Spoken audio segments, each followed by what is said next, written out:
Good afternoon, Dr. Block. Good afternoon. Would you mind sharing with us how you came to write Conversations with the World's Greatest Lover? Well, as you work with people and their human sexuality and you teach them how to have more pleasure and satisfaction, you gain a lot of knowledge and wisdom about how we operate as human beings. And you understand that many people do not have that knowledge for themselves.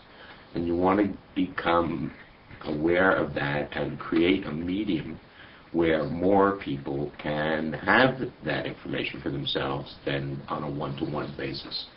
And the best vehicle to do that is a written volume where people can read it and continue to refer to it so that they can have the pleasure and satisfaction that God has always wanted us to have. So if I were to purchase your book, I would keep it next to my bedside? I would think you would refer to it on a constant basis. Where you would keep it is your personal preference. But there certainly are substantial pieces of information that you would want to refer to on a regular basis until it became the natural course of events for you and you could understand that we really are entitled to pleasure and satisfaction in our lives.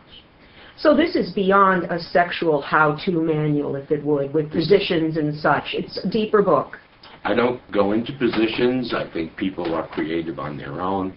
I think it's more about how you have to be and how you have to respond with your partner so that you supply what is wanted and needed to have the satisfaction that you want. And what would you say is the cornerstone for that process? That would have to be communication. Nothing happens unless there is good, open, honest, and clear communication.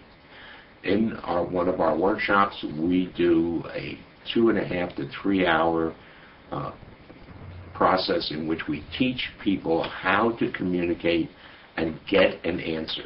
It may not always be the answer that they want, but it is an answer, so they know exactly where they stand with their partner. And it's done in a way that is nurturing so that neither partner feels like they're being talked down to or even having a demand made of them. It is an adult communicating with an adult, and the satisfaction that people have with this particular communication process has been phenomenal. We've had people who've taken it to their corporate jobs and gotten raises and promotions and all kinds of things. And we do it for corporations. We will address corporations on weekends and when we have the time to teach their people how to communicate more clearly, more openly, more honestly in the workplace as well as in their relationships.